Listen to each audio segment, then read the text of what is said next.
కుబేర నిర్మితం స్వర్ణశోభిత భవంతులతో దేదీప్యమానంగా వెలిగిన ప్రదేశం, ఆ యుగం చూడని అద్భుతమైన శాస్త్ర పరిజ్ఞానం కలిగిన నగరం రావణ ఆక్రమిత లంక.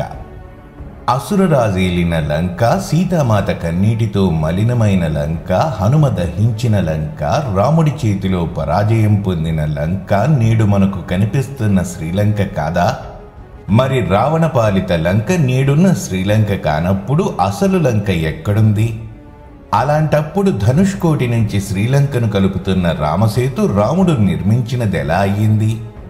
రావణ లంక కుమారీఖండంలో భాగమా? మరి ఇప్పుడున్న శ్రీలంక ఏమిటి?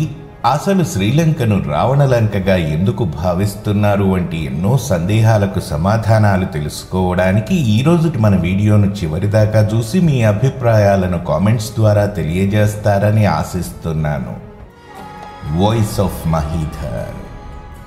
నేటి శ్రీలంక రావణలంక కాదా అనే ప్రశ్నకు సమాధానం తెలియాలంటే అసలు రామాయణం ఎలా జరిగింది, ఎందుకు జరిగింది, ఎప్పుడు జరిగింది అనే విషయాలు స్పష్టంగా తెలియడానికి మనకు ముందుగా కనిపించే ఆధారం వాల్మీకి రామాయణం. అసలు త్రేతాయుగంలో రామాయణం జరిగిందని చెప్పడానికి ఉన్న ఏకైక ఆధారం వాల్మీకి మహర్షి రచించిన రామాయణ కావ్యం. అయితే అసలైన రావణలంక గురించిన స్పష్టత రావడానికి ప్రస్తుతం అందుబాటులో ఉన్న చరిత్ర, భౌగోళిక మార్పులు, ఖగోళ శాస్త్ర పరిజ్ఞానంపై కూడా కాస్తంత పట్టు ఉండాలని నిపుణులు అంటున్నారు. రామాయణం భారతదేశ చరిత్రలో ఓ ముఖ్య ఘట్టం, ప్రపంచ మానవాళికి ఆదర్శ ఇతిహాసం. అయితే వాల్మీకి లిఖిత రామాయణంలో సీతారాములు తక్కిన పాత్రల పుట్టుపూర్వోత్తరాలే కాకుండా నాడు రామాయణం జరిగిన ప్రదేశాల గురించి, నాటి ప్రపంచ స్థితిగతుల గురించి, భౌగోళిక విశేషాల గురించి ఎంతో స్పష్టంగా తెలియజేశారు వాల్మీకి మహర్షి. నేడున్న సీరియల్స్, సినిమాల దయ వల్ల సీతామాత అన్వేషణ కోసం సుగ్రీవుల వారు కేవలం ఆంజనేయుడు, జాంబవంతుడు, అంగదుడిని మాత్రమే పంపినట్లు అందరూ అనుకుంటారు. కానీ నిజానికి వాల్మీకి రామాయణంలోని కిష్కింధకాండను పరిశీలించినప్పుడు ఆయన మొత్తం 4 దళాలను సిద్ధం చేసి నలువైపులకు పంపడం జరిగింది. ప్రతి దళంలో తన దగ్గరున్న అత్యంత శ్రేష్ఠులైన దళపతులను నియమించాడు. వారు బలంలో హనుమంతుల వారికి ఏమాత్రం తీసిపోరు. ఒక విధంగా చెప్పాలంటే అప్పటికి ఇంకా హనుమకు తన పూర్తి శక్తి తెలియదు కాబట్టి ఆ సమయంలో ఆ దళపతులు ఒకంత హనుమ కంటే బలమైన వారని వాల్మీకి రామాయణంలో పేర్కొనబడింది.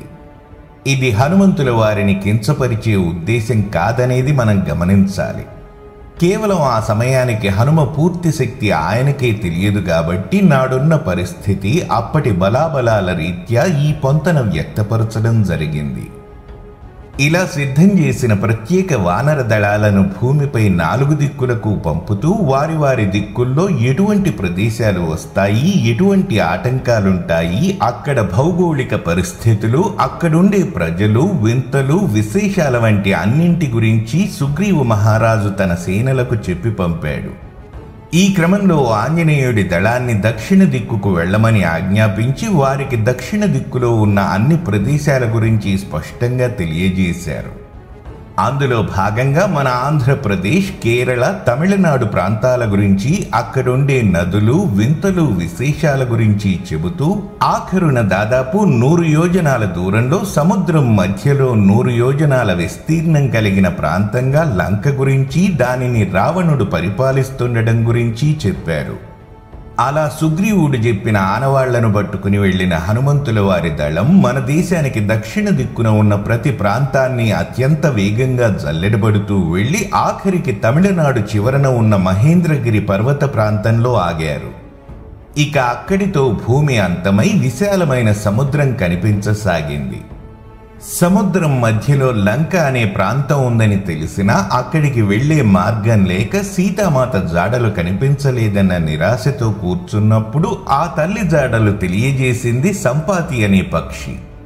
సీతామాతను అపహరిస్తూ వాయు మార్గంలో పుష్పక విమానంపై వెళుతున్న అసురరాజును అడ్డుకునే ప్రయత్నంలో అసూవులు బాసిన జటాయువుకు స్వయాన అన్న ఈ సంపాతి. ఈ వివరాలతో మనం గతంలో చేసిన వీడియో లింక్ను చూడని వారి కోసం ఐ కార్డ్స్లోనూ డిస్క్రిప్షన్లోనూ పొందుపరుస్తున్నాను. ఆ సమయంలో ఆంజనేయుడు జాంబవంతుడి ప్రోద్బలంతో తన శక్తిని తెలుసుకుని మహేంద్రగిరి పర్వతం ఎక్కి అక్కడి నుంచి దక్షిణ పశ్చిమ దిశలో ఉన్న రావణ లంకకు 100 యోజనాల మేర సముద్రాన్ని దాటి వెళ్ళినట్లు వాల్మీకి రామాయణంలో పేర్కొనబడి ఉంది. ఇక్కడ ఒక యోజనం అంటే 12.8 కిలోమీటర్లు. ఆ విధంగా చూసుకుంటే 100 యోజనాలంటే దాదాపు 1280 కిలోమీటర్ల దూరం. అలా హనుమంతుల వారు మహేంద్రగిరి పర్వతంపై నుంచి 1280 కిలోమీటర్ల దూరం ఎగిరి లంకను చేరుకున్నారు. ఇప్పుడు మనం చూస్తున్న శ్రీలంక భారత భూభాగం నుంచి మహా అయితే 50 కిలోమీటర్ల లోపే ఉంటుంది. అలా చూస్తే నాడు హనుమంతుడు వెళ్ళింది నేటి శ్రీలంకకు కాదు. నేటి శ్రీలంక నాటి రావణపాలిత లంక కాదని చెప్పడానికి మరిన్ని ఆధారాలున్నాయి. మనం ముందు చెప్పుకున్నట్లు సుగ్రీవుడు రావణపాలిత లంక గురించి చెప్పినప్పుడు దాని విస్తీర్ణం కూడా దాదాపు 100 యోజనాలు అంటే 1280 చదరపు కిలోమీటర్లు ఉంటుందని చెప్పుకున్నాము. ఆ విధంగా చూసుకున్నా నేడు శ్రీలంకగా పేర్కొంటున్న ద్వీపదేశం విస్తీర్ణం కేవలం 50 నుంచి 60 కిలోమీటర్లు మాత్రమే ఉంది. ఈ లెక్కన కూడా నేటి శ్రీలంక ఆనాటి రావణలంక కాదని అర్థమవుతూ ఉంది. ఇక మూడవ ఆధారంగా మన పురాణాలతో పాటు నేటి శ్రీలంక చరిత్రను పరిశీలిస్తే ఎక్కడా కూడా నాటి లంకను శ్రీలంక అని పిలవలేదు. ఆధునిక చరిత్రకారుల దగ్గరున్న ఆధారాల ప్రకారం చూసుకున్న సామాన్య శకం కంటే ముందు అంటే 266 బీసీలో నేడు శ్రీలంకగా పిలువబడుతున్న ప్రాంతాన్ని దేవనంపియా తిస్సా అనే మహారాజు ఆక్రమించుకుని చక్రవర్తిగా పేరుగాంచాడని తెలుస్తోంది. ఆ సమయంలో ఆ ప్రాంతం సింహళ దేశంగా పేర్కొనబడింది. మన పురాణాలలో కూడా సింహళ దేశం గురించి వివరించబడి ఉంది. అలాగే శ్రీలంక గురించి కూడా ప్రత్యేకంగా ప్రస్తావించబడింది. అప్పటి నుంచి బ్రిటిషర్లు, డచ్, ఫ్రెంచ్ వాళ్ళు ఇక్కడికి వచ్చే వరకు నేటి శ్రీలంకను సింహళ దేశంగానే పిలిచేవారు. 80-90 దశకాల వరకు భారతదేశ మ్యాప్ని పరిశీలిస్తే శ్రీలంక పేరు సింహళగానే ఉండేది. ఇదిలా ఉంటే మన భాషలోని పేర్లను పలకడం రాని తెల్ల సన్నాసులు సింహళను సిలోన్గా పిలవడం మొదలుపెట్టారు. అధికారిక రికార్డ్స్లో కూడా అదే పేరును పెట్టేవారు. నేటికి మన దేశంలో చాలా గ్రామాలు, పట్టణాల పేర్లు వింతగా మారిపోవడానికి ఆ బ్రిటిష్ దొరల నాలుక మందమే కారణం. అయితే బ్రిటిషర్లు పోతూ పోతూ చేసిన వెధవ పనుల్లో ఒకటి సిలోన్ని కూడా ఓ ప్రత్యేక దేశంగా మార్చడం. ఇదిలా ఉంటే స్వాతంత్ర్యం పొందిన కొన్నేళ్లకే అంటే 1950లలోనే నాటి సిలోన్ ప్రభుత్వం తమ దేశం పేరును లంకగా మార్చుకోవడం జరిగింది. సంస్కృతంలో లంక అంటే దీవి అని అర్థం. సంస్కృతం నుంచి వచ్చిన ఈ పదాన్ని మన దేశంలోని అనేక స్థానిక భాషలు కూడా ఇంజెక్ట్ చేసుకున్నాయి. ఉదాహరణకు మన తెలుగులో కూడా ఐలాండ్ని లంక అని పిలుస్తాము. మన దేశంలో 2వ అతిపెద్ద నది అయిన గోదావరిని పరిశీలిస్తే ఆంధ్రప్రదేశ్లోని రాజమహేంద్రవరం దగ్గరలో ఉన్న అఖండ గోదావరి మధ్యలో చాలా దీవులు కనిపిస్తాయి. వాటిలో కాస్త పెద్ద దీవులలో నేటికి జనాలు నివాసం ఉంటుంటే వాటిలో కొన్నింటికి బొబ్బర్లంక, పిచ్చుకలంక వంటి పేర్లు గమనించవచ్చు. దానిని బట్టి లంక అనే పదానికి అర్థం ఐలాండ్ అని స్పష్టంగా అర్థం చేసుకోవచ్చు. అలానే నాటి సిలోన్ ప్రభుత్వం 1950ల నుంచి తమ దేశాన్ని లంక అని పిలుచుకోవడం మొదలుపెట్టగా 1972లో శుభసూచకంగా శ్రీలంక అనే పేరును పెట్టుకున్నారు. అప్పటి నుంచి మాత్రమే సింహళ దేశం శ్రీలంకగా మారింది. దీనిని బట్టి కూడా నాటి రావణపాలిత లంక నేటి శ్రీలంక కాదని స్పష్టంగా తెలిసిపోతుంది. మరి అసలు లంక ఎక్కడుంది అనేదే ఇప్పుడు మనకు తెలియాల్సి ఉంది. దానికి సమాధానం కూడా మన పురాణాలు, చారిత్రక గ్రంథాలలోనే కాకుండా భారతీయ ఖగోళ శాస్త్ర పండితులు లిఖించిన పుస్తకాలలో కూడా ఉంది. మన దేశంలో ఆది కాలంలోనే ఖగోళ శాస్త్రంపై లిఖించబడిన గ్రంథం సూర్య సిద్ధాంతం. నేటి ప్రపంచం, ముఖ్యంగా ఖగోళ శాస్త్రజ్ఞులు ఎంతగానో కొలిచే మన భారతీయ ప్రాచీన ఋషులైన ఆర్యభట్ట, వరాహమిహిర, బ్రహ్మగుప్తుడు వంటి ఎంతో మంది రాసిన పుస్తకాలలో ప్రత్యేకంగా చెప్పబడిన విషయం మధ్యరేఖ. దానిని నేటి కాలంలో ప్రైమ్ మెరిడియన్ లైన్ అని పిలుస్తున్నారు. దాదాపు 150 ఏళ్ల క్రితం ఈ ప్రైమ్ మెరిడియన్ లైన్ తమ దగ్గర నుంచి వెళుతుందని బ్రిటిష్ వారు వాదించి ప్రచారం చేసుకున్నారు. దాంతో అప్పటి నుంచి ఆ ప్రైమ్ మెరిడియన్ లైన్ లండన్ నుంచి వెళుతున్నట్లు చెప్పుకుంటున్నారు. కానీ ఈ తెల్ల దొరలకు అసలు భూమి ఏ షేప్లో ఉందో కూడా తెలియని ఆ కాలంలోనే ఖగోళ శాస్త్రాన్ని అవపోసన బట్టిన మన శాస్త్రవేత్తలు మధ్యరేఖ మన దేశంలో ఉన్న కురుక్షేత్రం, ఉజ్జయిని వంటి ప్రదేశాల గుండా వెళుతుందని, అదే లైన్లో లంక ఉందని చెప్పడం జరిగింది. ఆ లెక్కన పరిశీలించిన నేటి శ్రీలంక నాటి రావణ లంక కాదని మరోసారి రూఢి అవుతుంది. ఎందుకంటే మన పూర్వీకులు చెప్పిన ఆ మధ్యరేఖకు నేడున్న శ్రీలంకకు చాలా దూరం ఉంది. వాల్మీకి మహర్షి వివరణ ప్రకారం మహేంద్రగిరి పర్వతం నుంచి దక్షిణ పశ్చిమ దిశలో 100 యోజనాల దూరంలో మధ్యరేఖ మీదుగా వెళుతున్న ఏకైక ప్రాంతం నేడు మనకు తెలిసిన మాల్దీవ్స్ అనే ప్రాంతం. శాస్త్రవేత్తలు అంచనా వేస్తున్న ప్రకారం నాటి రావణలంక నేటి మాల్దీవ్స్కి అతి సమీపంలో ఉండేదని, ప్రస్తుతం అది సముద్ర గర్భంలో కలిసిపోయిందని భావిస్తున్నారు. అందుకే ఆ పరిసరాలలోని చాలా ప్రాంతాలలో అసలు లోతు ఉండదని నిపుణులు చెబుతున్నారు. కొంతమంది పరిశోధకుల అంచనా ప్రకారం రామాయణం జరిగి దాదాపు 11 నుంచి 12,000 సంవత్సరాలు అయ్యి ఉంటుందని తెలుస్తోంది. అయితే ఇన్నేళ్లలో భూమిపై వచ్చిన చాలా మార్పుల కారణంగా ఎన్నో తీర ప్రాంతాలు, మరెన్నో దీవులు సముద్ర గర్భంలో కలిసిపోయాయి. వాటిలో రావణ లంక కూడా ఒకటని తెలుస్తోంది. అంతేకాదు, నాటి లంక కనుమరుగు కావడానికి అగ్నిపర్వతాలు కూడా కారణమయ్యి ఉండవచ్చని ఒక అంచనా. ఎందుకంటే దీవులలో ఉన్న అగ్నిపర్వతాలు భారీ స్థాయిలో విస్ఫోటనం చెందినప్పుడు ఆ ప్రభావం కారణంగా దీవులు కూడా ముక్కలు ముక్కలై నీటిలో కలిసిపోతాయని ఎన్నో అధ్యయనాలు చెబుతున్నాయి. అందుకు తాజా ఉదాహరణ 1883లో జరిగిన భారీ అగ్నిపర్వతం పేలుడును చెప్పుకోవచ్చు. కొన్ని వేల ద్వీపాల సమూహంగా ఏర్పడ్డ దేశం ఇండోనేషియా అనే విషయం మనకు తెలిసిందే. ఇప్పటికీ ఆ దేశంలోని ఎన్నో దీవులలో అగ్నిపర్వతాలున్నాయి. అయితే వాటి వల్ల క్రకాటోవా అనే దీవి 70% నాశనమై సముద్ర గర్భంలో కలిసిపోయింది. అదేవిధంగా నాటి రావణలంక నీట మునగడానికి కూడా అలాంటి భయంకరమైన అగ్నిపర్వతాల పేలుళ్ళలో, భారీ సునామీలో, భూమి పొరల్లోని టెక్టానిక్ ప్లేట్స్ కదలికల వంటి పలు కారణాలుండవచ్చని నిపుణుల అంచనా. అయితే కొంతమంది చరిత్రకారులు రావణలంక ఒకప్పటి కుమారీ ఖండంలో భాగమా అనే సందేహాన్ని కూడా వ్యక్తపరుస్తున్నారు. చాలా మంది పాశ్చాత్య చరిత్రకారులు కుమారీ ఖండం ఉనికిపై పలు రకాలుగా మాట్లాడుతూ ఉంటారు. కానీ తమిళ ప్రాచీన చరిత్రలో అక్కడి పల్లెపాటల్లో కుమారీ ఖండం ప్రస్తావన ఉంటుంది. తమిళ భాషలో రాసిన ఎన్నో పురాతన గ్రంథాలలో కూడా కుమారీ ఖండం ప్రస్తావన ఉంది.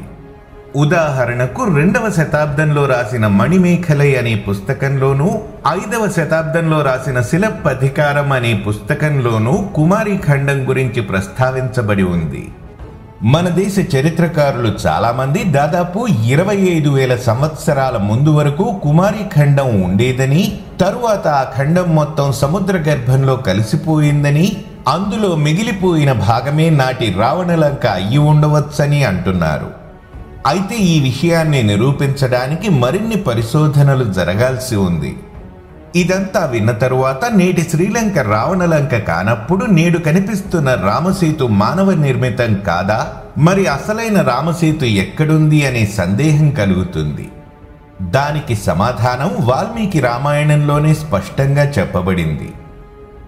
రావణ యుద్ధానంతరం లంక నుంచి రాక్షసులు సులువుగా భారతదేశంలోకి రాకుండా కట్టడి చేయడానికి స్వయంగా రాముడే రామసేతును నాశనం చేశాడని ఉంది.